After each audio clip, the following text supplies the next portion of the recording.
Ya, teringat si gambar itu lagi harus apa tuh? Ngapain tuh?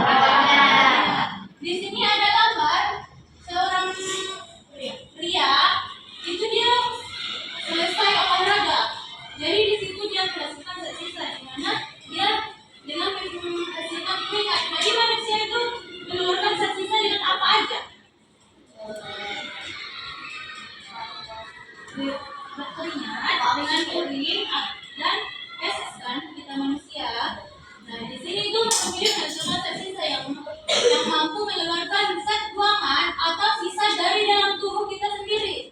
Jadi manusia dan hewan mengeluarkan zat sisa melalui urin, feses, dan keringat. Sementara pada tumbuhan, si tumbuhan itu akan mengeluarkan zat sisa dengan cara berupa oksigen. Nah, si oksigen itu akan sangat kita perlukan untuk bernapas. Next.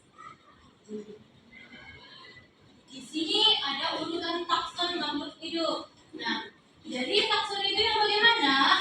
Takson itu adalah jamak atau taksa atau ilmu yang mempelajari mengenai tata cara pengelompokan atau disebut juga dengan taksonomi. Nah, jadi takson ini dimulai dari klasifikasi tumbuhan. Yang pertama itu nanti pada tumbuhan ada 9 jenis atau 9 karakter yang itu.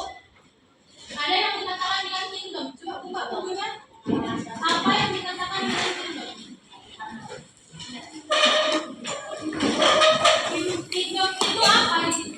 Coba baca di buku.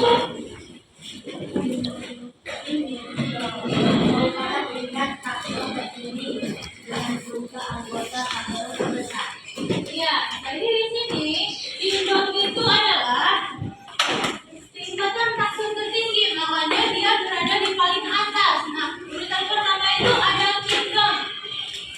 Kingdom itu urutan paling tertinggi pada suatu klasifikasi tumbuhan organisme makhluk hidup. Nah, selanjutnya di situ ada divisi. Divisi itu merupakan bagian dari kingdom tersebut. Nah, selanjutnya ada kelas atau kelasnya itu dikatakan dengan apa itu kelasnya? Anggota takson pada setiap kingdom atau divisi dikelompokkan lagi berdasarkan kesamaan ciri tertentu. Iya, betul. Nah, jadi kelas itu anggota takson pada suatu film atau divisi yang dikelompokkan lagi berdasarkan kesamaan ciri tertentu menjadi takson. Nah, selanjutnya ada ordo. Ordo itu apa? Ordo apa yang dikatakan dengan ordo? Ordo itu bangsa atau jenis ya. Bangsa dari suatu kingdom itu. Nah, di situ apa yang dikatakan dengan ordo? Anggota takson pada setiap kelas terbagi menjadi beberapa ordo berdasarkan kesamaan ciri-ciri yang lebih spesifik. Ya. Jadi ordo ini akan digunakan atau nama ordo ini pada tumbuhan biasanya menggunakan aturan Alex pada suatu klasifikasi yang kita bahas. Nah, di sini selanjutnya ada di situ familia. Apa yang dikatakan dengan familia? Familia itu bisa dikatakan dengan suku atau famili. Kita sendiri pasti ada famili kan? Jadi selanjutnya ada genus atau marga. Di sini ada yang bermarga kan? Itu yang dikatakan dengan genus, satu jenis marga. Next, selanjutnya ada spesies atau jenis.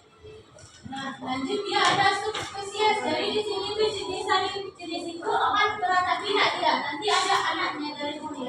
Nah, selanjutnya ada varietas. Yang mana varietas itu dikatakan dengan apa? Apa yang dikatakan dengan varietas? Ada organisme satu spesies terkadang mati ditemukan perbedaan ciri yang sangat jelas, sangat khusus atau bervariasi dengan disebut varietas. Varietas itu variasi atau ras. Nah, lanjut kita ke takson hewan. Lihat perbedaan di takson pada tumbuhan sama hewan. Ada perbedaan nggak di situ? Perhatikan coba. Ada kan? Pada klasifikasi tumbuhan ada 9 kategori. Sementara pada takson hewan ada 7 kategori. Apa aja yang ada di takson hewan? Coba Kingdom ada, yang ada. Apa yang tidak ada pada takson hewan? Ya, hippo, terus Komodo. itu ada subspesies kan? Varietas.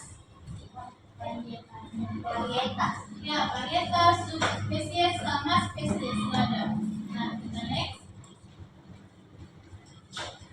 Di sini ada yang dikatakan dengan kingdom fungi. Jadi kingdom fungi itu tadi apa?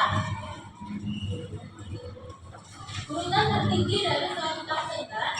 Jadi urutan tertinggi pada fungi itu, nah kita kenali dulu apa sih yang dikatakan dengan fungi?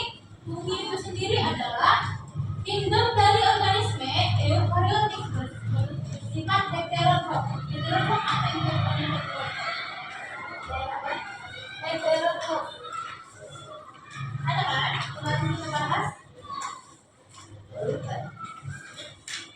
Heterotrof di halaman 136.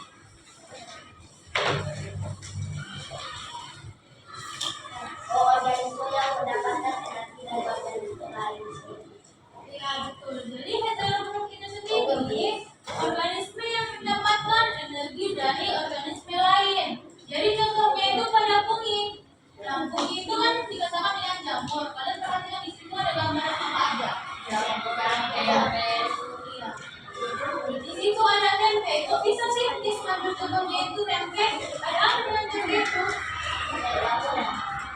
Iya, jamurnya itu yang di mana? Yang apa? Yang di warna apa? Kuning. Ya betul. Jadi pada tempe ada yang dikatakan dengan jamur yang mana nama ilmiahnya itu Rhizopus oligosporus. Nah, pada tempe kalau di situ tidak ada jamur pasti tidak akan si tempe itu nggak akan ini matang jangan kalau nggak ada jamur. Nah, jadi jamur itu dihasilkan dari mana? Jamur itu dihasilkan dari fermentasi dari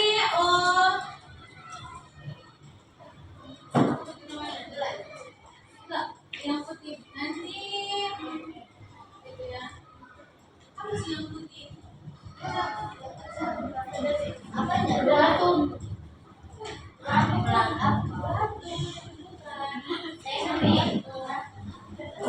Ragi.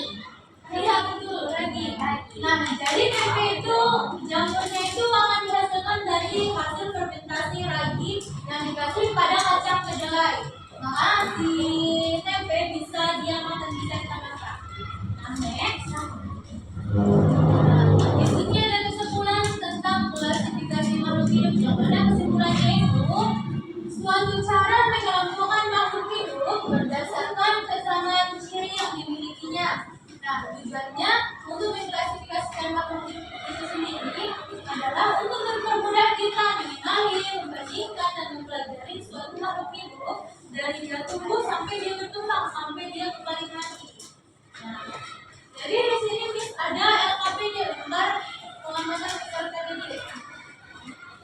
Nah, di sini kemarin Miss sudah bagikan kita ada 4 kelompok. Nah,